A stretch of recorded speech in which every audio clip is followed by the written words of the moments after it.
What's going on, gamers, Xbox lovers? Laura comes out with another video and it says love hurts, and she's responding to toxic fanboys and to how people responded to the way, you know, they felt about it. And you're not going to tear her down because she's pretty tough. Like she said, she's been in the industry for a long time. She's dealt with worse. So these replies get pretty interesting. She also just shares her feelings about things. And one thing I like about her is that she's honest and truthful about the way things are and how she feels. And you should be able to do that. So let's get into this. This gets interesting. All right, let's go. I'm not going to say much else. And what can I get you for Christmas? Don't tell him what you want. He's a liar. Let the kid talk. You disgust me. How can you live with yourself? Just cool it, Zippy. You sit on a throne of lies.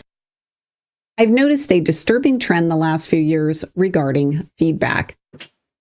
It's top of mind right now because with my last video where I was sharing my opinions of Xbox, there was a lot of discussion, there was a lot of disagreement, and there were even some personal attacks sent my way, perhaps to try to discredit me. You stink. Firstly, in order to discredit her, he falsely implies she only built the Xbox One. While at Xbox, she actually helped with the original Xbox and the Xbox 360 and left in 2009, midway through the 360 gen. You're gonna have a good Christmas, all You right? smell like beef and cheese. You don't smell like Santa. Okay.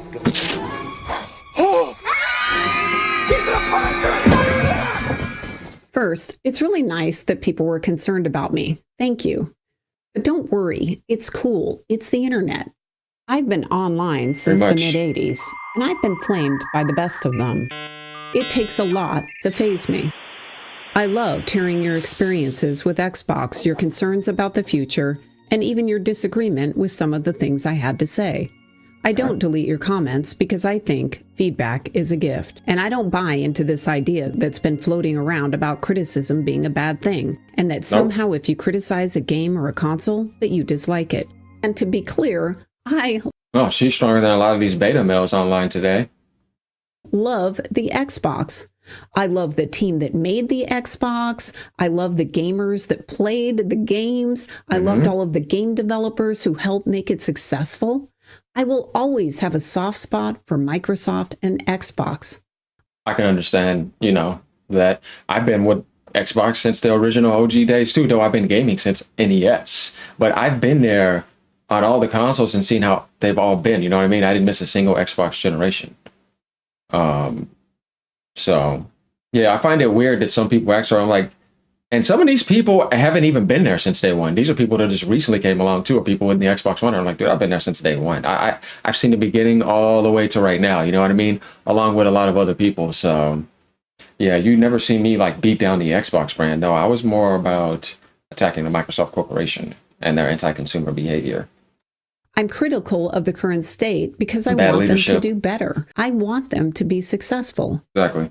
In fact, I want the entire games industry to be successful. I want there to be a Nintendo and a PlayStation and Valve and Windows and Xbox.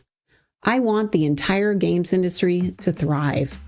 And the only way that happens is if everyone is brave enough to discuss their ideas, their likes and their dislikes.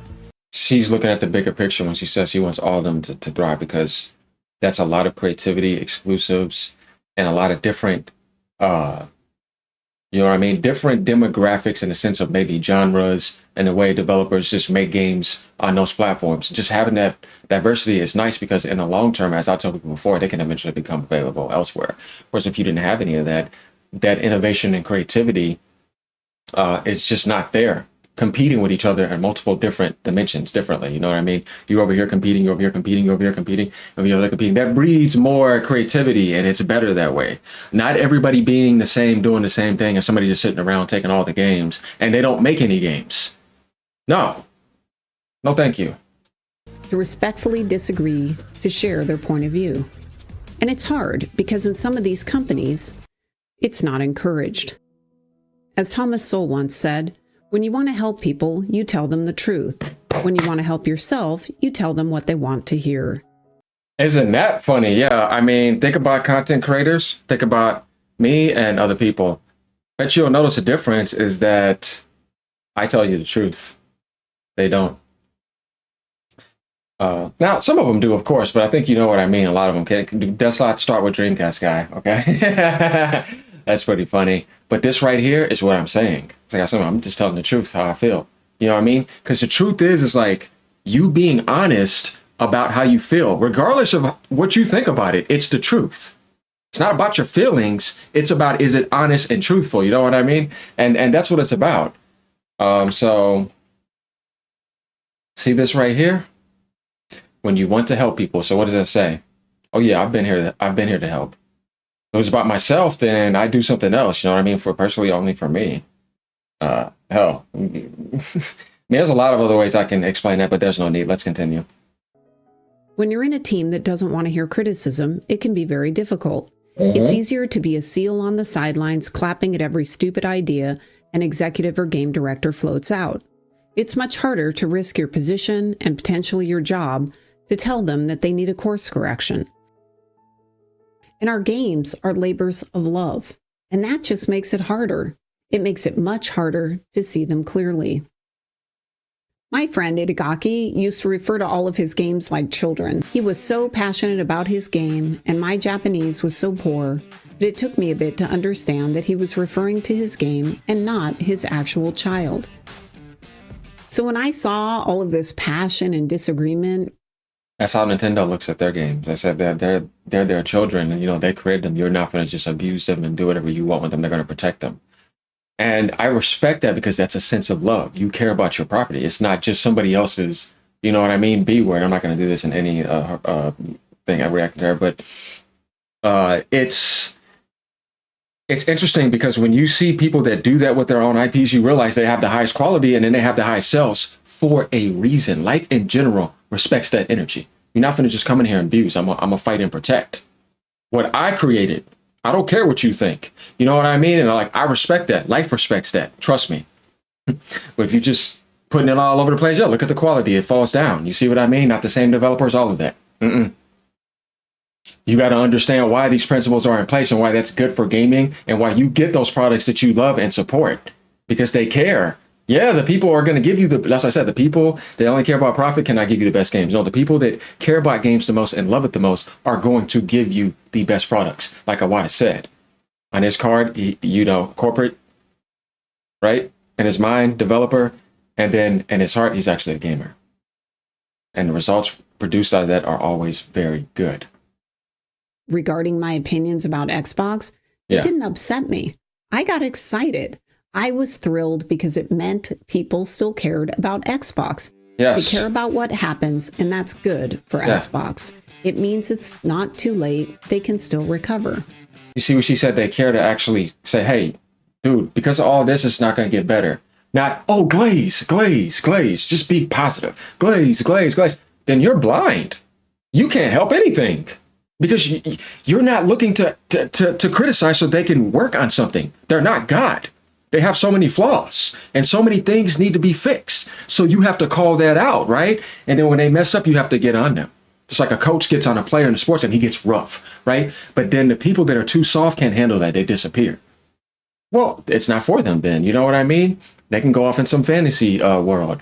But if you want things to get better and there needs to be balance and change, sometimes it has to get a bit rough. You know what I mean? And that's just what it takes. The strongest ones are going to do that. The weak ones are going to get too offended. But if you want to be at the best positions in life, it ain't for weak people. Sometimes it seems insane, but that's what it takes to get it to be to that degree. You see, you just listen to a lot of mediocre people observing the highest degrees and trying to, but it's like, yeah, but you ain't up there. You know what I mean? You don't know what that means, that type of energy, right? Just like if you're competing with the best people in sports, like they're intense, right? You can't just be coming in there really washy, get out the arena. You know what I mean? And that's how it is at the highest degree of anything competitive in any market, business, or industry, or blood sport. You can't be sitting there like that. You have to do what it takes to get better. And being soft is not going to help. They don't care. And here's the thing. Getting people to care about your product, your game in this distraction-filled world, that is a really difficult task. Go ask any indie developer out there, and they will tell you how hard it is to get people to care. Gamers have lots of choices, so the last thing you want to do is to shut down their feedback. You want to encourage it. If people are talking about your game, they care. And feedback is just an opinion. I know what she means. She's right about that. It doesn't I mean you're remember going that. to implement everything they ask for. It means you're going to listen and figure out if what they're saying will make your game better or not. And if it will make the game better, then tell them. Tell them, yes, thank you. Great idea. Guess what? We're going to implement it. We'd love to have you back to try it and see what you think. Yeah. And what you'll often find as a game developer is that many of the ideas or suggestions are already things you planned on doing. So it's easy to agree and close the loop on those ideas too. In general, you can divide the feedback into a few buckets. There are the new ideas that you hadn't considered, that are good and they fit the vision. There are the ideas that you're already doing. And then there are those ideas that are out of scope or don't fit with what you want the game to be. And here's the thing. It is so powerful when a game developer says, I heard you, I love it, please come back and try it in the future. Because now that game developer has invested fans. When you know that you're being listened to and that people care about what you have to say, you're going to keep coming back. You're going to keep giving feedback. And that's how you build a community. Correct. Not having politics or some crappy soulless suit come up in there that only cares about money, and them with all their agents and their matrix coming in, hijacking all the developers and cutting off the relationship that they used to build with the community back then. There used to be that, right? When it was all about gaming, and it was just really, everybody in there was just gaming.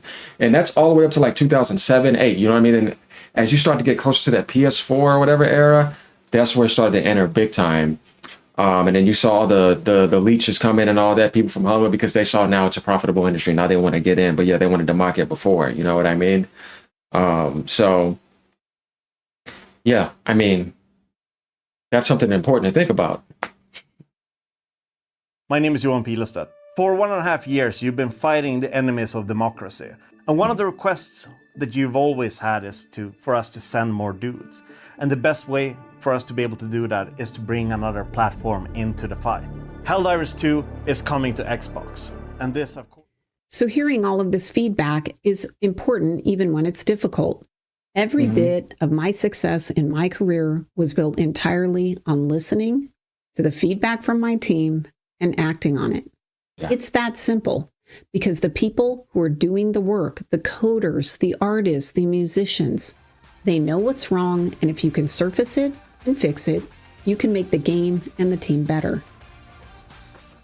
Right. Imagine weekly communication between the developer, but you don't see any of that happening.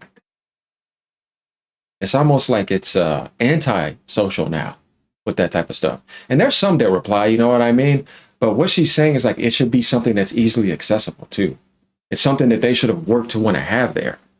But when you have people in the industry that don't care about video games and are anti-consumer, and then you see the way all these industries start acting now, then you realize something is wrong, because why is it like that now? Because that's not what it was before.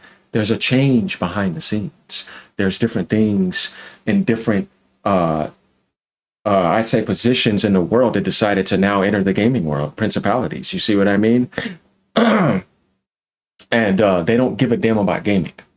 It's all about, oh, let me see, let's hire some psychologists, right?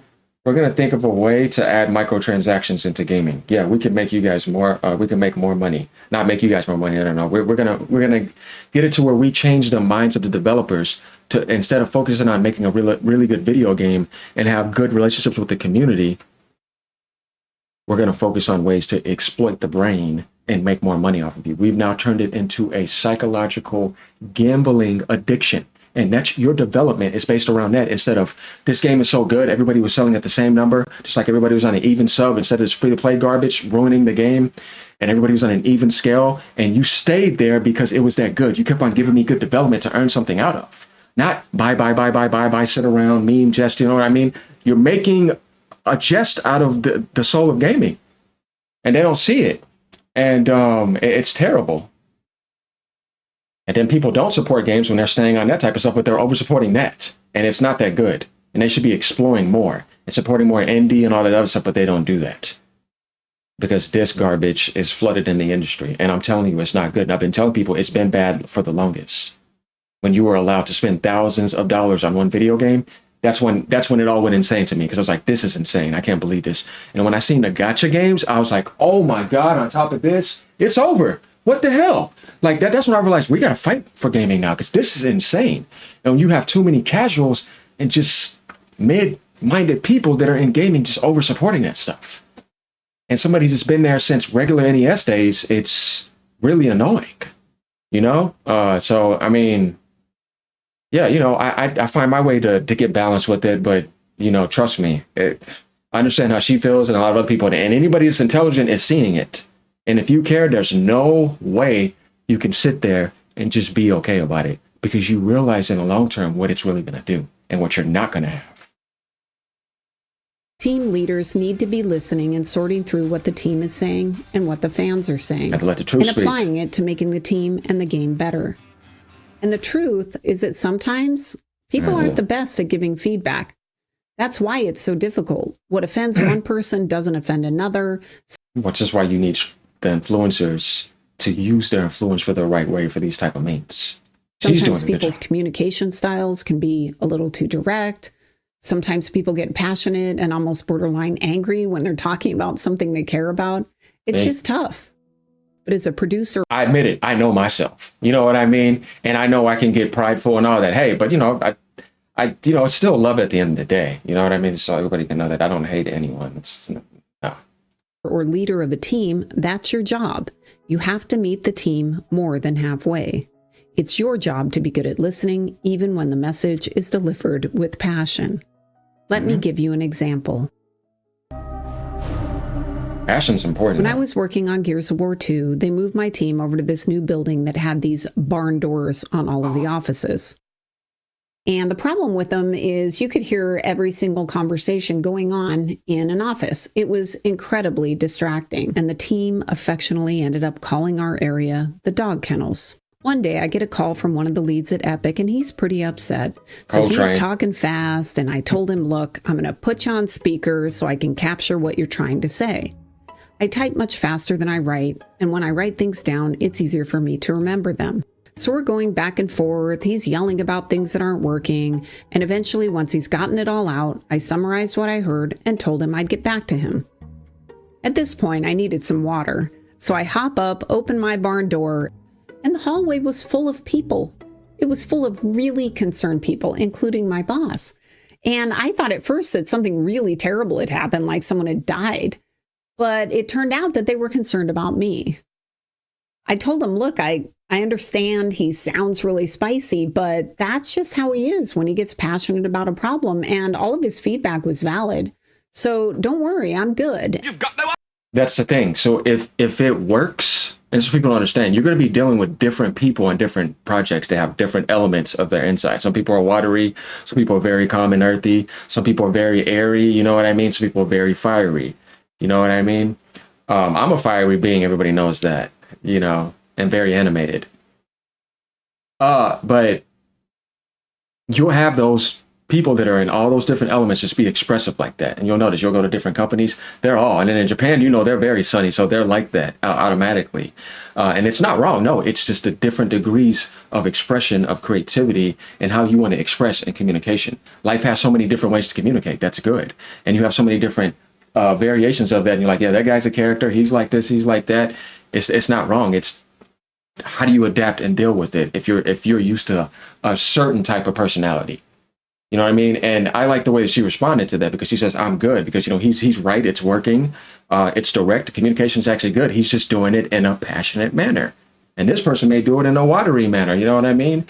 And certain people may prefer the others. But with me, I'm like, as long as it works, and you know what I mean? Because I like passion anyways. But I'm saying, if we want to just be neutral about it, as long as it works and the communication is fine and it ends up working, hey, man, let's keep it going, you know? Arms left. Yes, I have. Look, it's just a flesh wound. I don't particularly like spicy phone calls, but it wasn't personal. Mm-hmm. And at the end of the day, my job was to help Epic and Xbox make a great game together. He was right on several issues, and there were things we needed to fix. And that's one of the biggest struggles for people when it comes to feedback. It means communicating with a bunch of people that don't think like you, don't react to things the way you do. It's not something that ever gets easy because there's so much variability in communication styles. Part of being Of course, mature. there is feedback that's mean, that's personal, and it can be hard to deal with. I remember one time at Oculus, it was the day before the Thanksgiving weekend.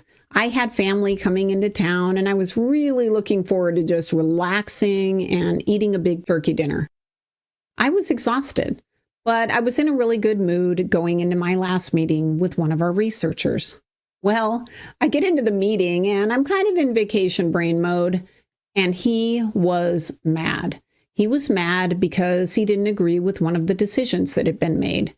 And when I didn't immediately confirm that he was correct, he flipped out. He started berating me and insulting me, saying I was dumb. He was just plain mean. It was quite shocking. We'd had many passionate debates, and never once had he attacked me personally. I'm pretty tough, but he was vicious, and I think because of the circumstances, it landed.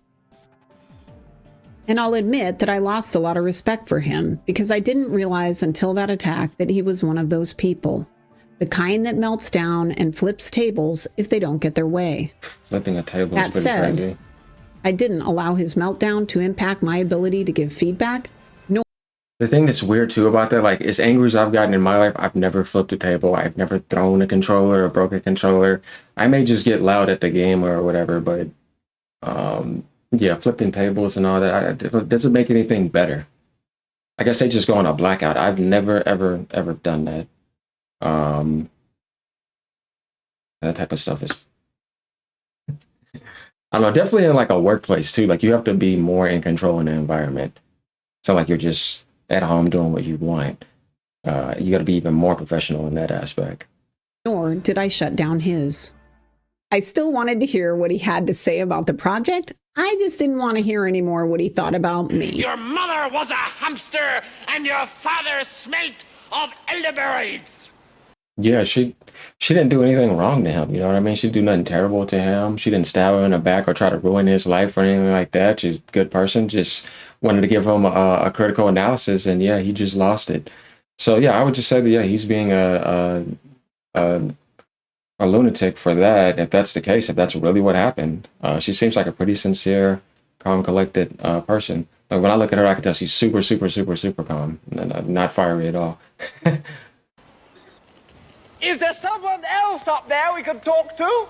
As the leader of the team, it's my responsibility to meet him more than halfway, to hear feedback even when delivered poorly. And this is part of why you see so many games failing and going off the rails, because game developers aren't good at turning off that emotion, ignoring the meltdown crowd, and just listening to the feedback. They aren't mining the gold that comes from their fans, the people who are paying attention and care about their games. And sometimes it's sadly the game developers that themselves are on Team Meltdown.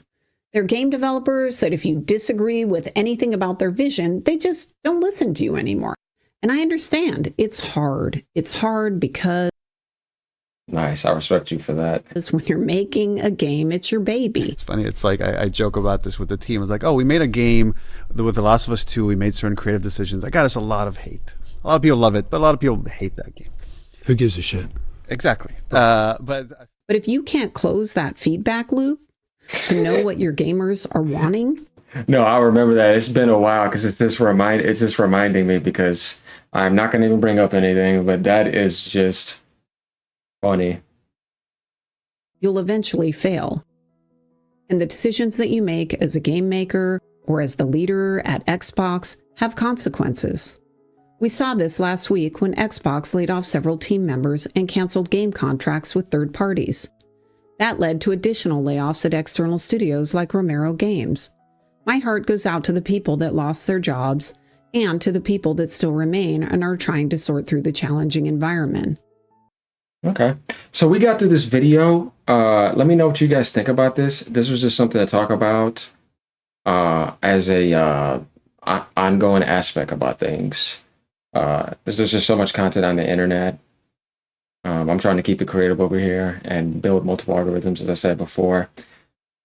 So in this video, we learned about how she felt about the response of people trying to criticize her for her video.